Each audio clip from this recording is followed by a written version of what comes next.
mata doh anak na Tuhan Yesus Kristus Tuhatai. Amin. Shalom saudara-saudara yang kekasih dan yang diberkati oleh Tuhan kita Yesus Kristus. Mari kita menerima bekal rohani kita di pagi hari yang indah ini, yang tertulis dalam kitab Mazmur pasal 96 ayat yang ketiga. Demikian kebenaran firman Tuhan. Ceritakanlah kemuliaannya di antara bangsa-bangsa dan perbuatan-perbuatan yang ajaib di antara segala suku bangsa. Demikian kebenaran firman Tuhan. Saudara yang kekasih dan yang diberkati oleh Tuhan kita Yesus Kristus, pemazmur dalam pengakuannya mengatakan kekagumannya akan Tuhan yang menjadi raja bagi manusia. Ia mengajak umat untuk mengakui Tuhan sebagai raja. Dia berkata, menyanyilah bagi Tuhan, pujilah namanya, ceritakanlah kemuliaannya, sujudlah menyembah kepada Tuhan, biarlah langit bersuka cita dan bumi bersorak-sorai. Ungkapan isi hati terdalam pemazmur untuk selalu menceritakan kemuliaan Tuhan, mengajak seluruh manusia untuk memuliakannya. Pengenalannya akan Tuhan secara benar membuat pemazmur tidak berhenti untuk bernyanyi nyanyian baru bagi Allah. Bagaimanakah dengan kita? Adakah hati pemazmur yang hidup di zaman kita sekarang ini? Perbuatan Tuhan mana yang diceritakan? Menurut pemazmur, perbuatan Tuhan yang ajaib. Ajaib di sini maksudnya datangnya tindakan Tuhan di saat kita tidak bisa menolong diri kita sendiri. Hanya Tuhan yang dapat melakukannya. Misalnya, kita berterima kasih karena Tuhan menyelamatkan kita dari mara bahaya. Kita tahu bahwa kita tidak bisa menolong diri kita pada waktu itu. Kita berterima kasih atas keberhasilan karena kita percaya tanpa campur tangan Tuhan, semua itu tidak mungkin kita alami. Ajaib karena kita tahu bahwa diri kita tidak bisa mengusahakannya, namun Tuhan melakukannya. Ajaib tidak hanya terbatas pada hal-hal besar, tetapi juga pada hal-hal kecil yang kelihatannya biasa-biasa saja. Kita hidup hari ini, dapat makan, bertemu orang lain, selamat dalam perjalanan pun harus disyukuri karena Tuhan memperkenankan kita untuk itu. Jadi sebenarnya, kita harus bersyukur setiap saat karena dalam setiap detik ada perbuatan Tuhan yang ajaib. Selain itu, kita juga patut bersyukur dalam kesusahan dan dalam penderitaan ada tindakan Tuhan untuk kebaikan kita di sana. Saudaraku yang kekasih, mengucap syukur atau rasa terima kasih kemudian harus diceritakan dengan menceritakan perbuatan Tuhan. Karena hati yang berterima kasih selalu berorientasi ke situ. Inilah inti kekuatan pemberitahuan gereja di mana-mana menceritakan kebaikan-kebaikan Tuhan. Mazmur 9 ayat 12 berkata, beritakanlah perbuatan-perbuatannya di antara bangsa-bangsa. Perbuatan Tuhan dalam segala bentuknya selalu berakibat baik dan orang yang menerimanya akan bahagia. Kebahagiaan ini biasanya tidak terbendung. Orang ingin meluapkan melalui doa, pujian, air mata, bahagia, dan seruan. Tetapi ternyata ini tidak cukup. Kebahagiaan itu pun ingin keluar melalui kesaksian, melalui kata-kata lisan ataupun tulisan agar orang lain tahu. Alkitab penuh dengan kesaksian-kesaksian orang yang menerima perbuatan Tuhan. Gereja-gereja diwarnai dengan kesaksian seperti ini. Saudara yang kekasih, dorongan ini jugalah yang bergelora di dada pemazmur sehingga dia berseru, aku mau bersyukur kepada Tuhan, aku mau menceritakan perbuatannya yang ajaib. Ia tidak dapat menahan rasa bahagianya untuk konsumsi sendiri, melainkan meluapkannya di dalam kata-kata sehingga orang lain pun tahu.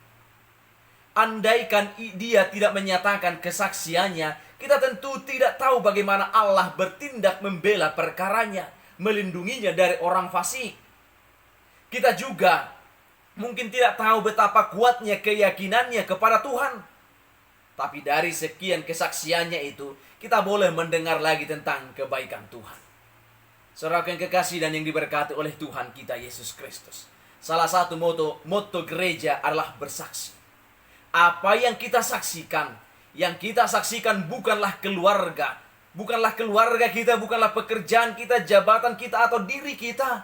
Melainkan yang kita saksikan adalah perbuatan Tuhan. Perbuatan Tuhan dalam keluarga, dalam pekerjaan, dalam kehidupan anak-anak, dalam diri kita. Tapi saja, kesaksian gereja, sayangnya kesaksian gereja semakin redup saja. Kadang-kadang terkesan malu-malu kucing. Ataukah Tuhan tidak lagi bertindak bagi kita? Benar saja. Rasanya Tuhan terus bertindak kok. Cuma tidak terungkap sehingga kita tidak tahu kenapa. Karena kita enggan menceritakan perbuatannya. Jikalau kita mampu mematahkan rasa enggan ini, maka ruang-ruang kesaksian tidak akan sepi atau kekurangan orang untuk bersaksi, karena banyak orang yang rindu menguraikan ceritanya tentang perbuatan Tuhan melalui kata maupun melalui perbuatan kita. Saudaraku yang kekasih dan yang diberkati oleh Tuhan kita Yesus Kristus, ceritakanlah perbuatan Tuhan. Jangan dikurangi dan jangan dilebih-lebihkan. Bukankah sering terjadi bahwa orang suka mengurangi atau menambah apa yang dilakukan Tuhan? Kita kurangi atau tambahi supaya ceritanya semakin seru dan menakjubkan. Terkadang terselip harapan supaya kita dikagumi, atau supaya perbuatan Tuhan itu tidak terkesan menghantam kita pada waktu memang Tuhan sedang menghantam kita. Ceritakanlah apa adanya, sesuai yang kita lihat dan rasakan. Ceritakanlah perbuatan Tuhan dimanapun kita berada. Menceritakan perbuatan Tuhan tidak selalu harus dengan kata-kata. Kita juga dapat menceritakan melalui tubuh kita, tindak tanduk kita. Kita adalah surat Kristus yang akan dibaca oleh dunia ini. Bisa jadi Tuhan sedang melakukan perbuatannya yang ajaib melalui diri dan perbuatan kita.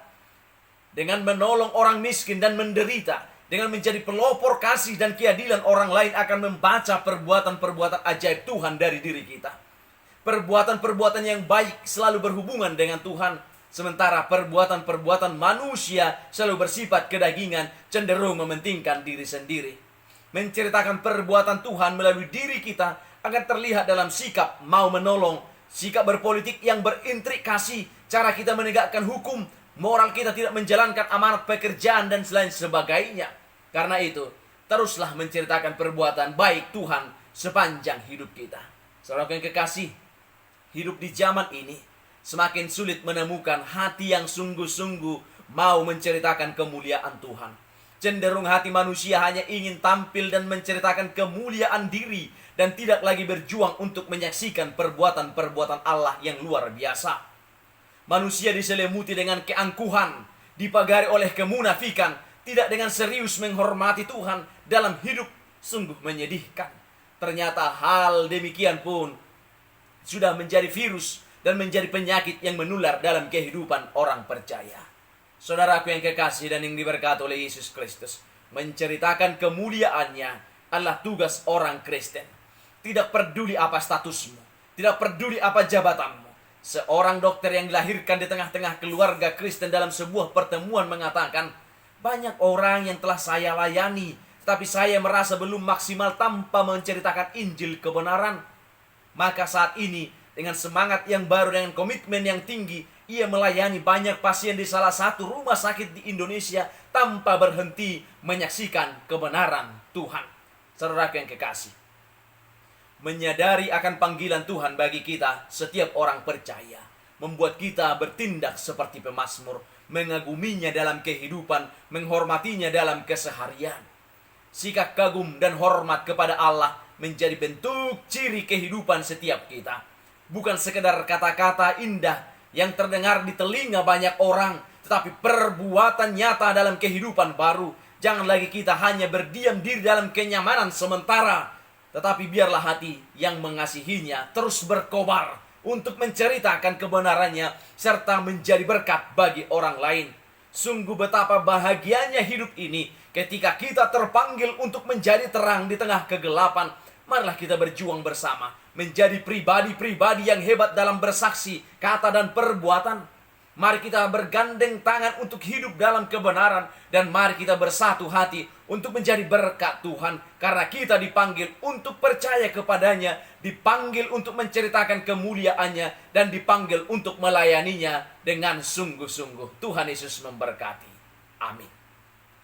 Kita bersama berdoa di dalam doa Bapa kami. Bapa kami yang di sorga, dikuduskanlah namamu.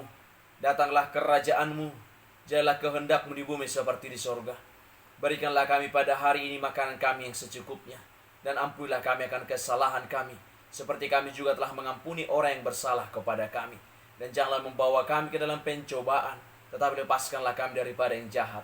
Karena Engkau yang punya kerajaan dan kuasa dan kemuliaan sampai selama-lamanya.